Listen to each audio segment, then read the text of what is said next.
मशहूर सामाजिक कार्यकर्ता पद्मश्री अवार्डी सिंधुताई सपकाल का निधन हो गया है। 4 जनवरी 2022 को उन्होंने अंतिम सांस ली। वे 75 साल की थी।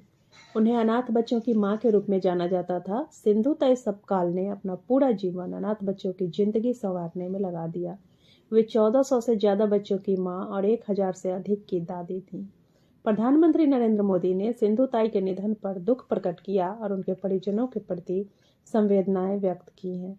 विशेषकर उन्होंने अपने ट्विटर हैंडल पर सिंधुताई के प्रति शोक संवेदनाएं व्यक्त करते हुए कहा कि सिंधुताई ने अपना संपूर्ण जीवन साहस, समर्पण और सेवा के प्रति मिसाल कायम करने में लगा दिया। इस काम के लिए उन्हें पद्मश्री समेत अन्य पुरस्कारों से भी सम्मानित किया गया था। देश के राष्ट्रपति रामनाथ कोविंद ने भी ट्वीट करके सिंधुताई के निधन पर गहरी शोक संवेदनाएं प्रकट की हैं। अब जानते हैं कि सिंधुताई सपकाल कौन थी। तो सिंधुताई सपकाल का जन्म 14 नवंबर 1948 को महाराष्ट्र के वर्धा जिले में हुआ था। बचपन में उन्हें लोग चिंदी कहकर पुकारते थे और सिंधुताई को 2021 में पद्मश्री पुरस्कार से सम्मानित किया गया था। इसके अतिरिक्त उन्हें 750 से ज्यादा पुरस्कारों से सम्मानित किया गया था। उन्होंने हमेशा पुरस्कार राशि को अनाथालयों में ही खर्च की थी।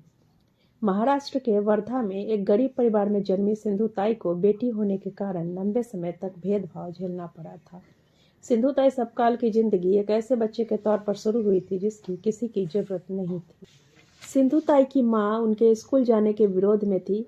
हालांकि उनके पिता चाहते थे कि वह पढ़े। हालांकि उसके बाद फिर 12 साल की उम्र में उनकी शादी करा दी गई। उनका पति उनसे 20 साल उम्र में बड़ा था। सिंधुताई ने अपने जीवन में 1400 से अधिक बच्चों को अपनाया। सिंधुताई का परिवार बहुत बड़ा है। उनके 207 जमाई हैं, 36 बहुएं हैं और 1000 से अधिक पोते पोतियां हैं। आपको बता दें कि उनके नाम पर 6 संस्थाएं चलती हैं जो अनाथ बच्चों की मदद करती है। सिंधुताई के जीवन पर 2010 में मराठी में फिल्म भी बन चुकी है। अनाथ बच्चों का पेट भरने के लिए उन्होंने सड़कों पर भीख तक मांगी है। पद्मश्री पुरस्कार मिलने पर सिंधुताई ने कहा कि यह पुरस्कार मेरे सहयोगियों और मेरे बच्चों का है। उन्होंने लोगों से अनाथ बच्चों को अपनाने की अपील की है। इस तरह से हमने देखा कि एक महान जीवात्मा, एक महान आत्मा का निधन हो गया है। धन्यवाद। अमिताभ बच्चन के गेम शो कर्मवीर स्पेशल एपिसोड केबीसी में सिंधुताई भी शामिल हुई थी। केबीसी के 11वें एपिसोड को लेकर सोनी टीवी के ऑफिशियल इंस्टाग्राम अकाउंट पर एक वीडियो शेयर किया गया था। सिंधुताई सपकाल को महाराष्ट्र की मदर टेरेसा कहा जाता है। सिंधुताई के जीवन की कहानी बेहद दर्दनाक है, मगर उससे उबरकर उन्होंने दूसरों की जिंदगी को रोशन करने का जो जज्बा दिखाया वह हैरान कर देने वाला है। महज 9 वर्ष की उम्र में उनका विवाह एक अधिक उम्र के व्यक्ति के साथ कर दिया गया जो कि उनसे उम्र में 20 साल बड़ा था। 4थे दर्जे तक पढ़ाई पूरी हो चुकी थी। कुछ सालों बाद आगे पढ़ने की इच्छा जताई तो ससुराल वालों का विरोध सामने आया और उन्हें घर से निकाल दिया गया। उस समय वे गर्भवती थी। कुछ महीने बाद एक बेटी को जन्म दिया और अगले 3 वर्ष ट्रेनों में भीख मांगकर गुजारा करते हुए बीते।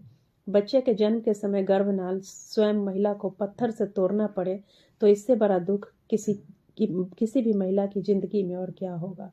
सिंधुताई सपकाल ने यह दुख भोगा है और यही नहीं, इसके जैसे कई दुख और भी हैं।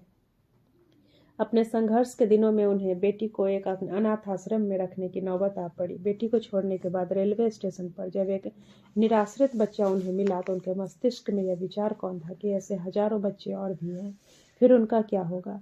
इसके बाद शुरू हुआ यह अंतहीन सिलसिला जो आज महाराष्ट्र की 5 बड़ी संस्थाओं में तब्दील हो चुका है।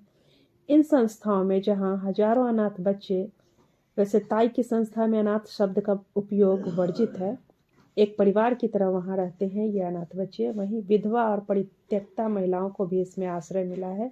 ताई सबकी माँ है और सभी के पालन पोषण और शिक्षा चिकित्सा का भार उन्हीं के कंधों पर है।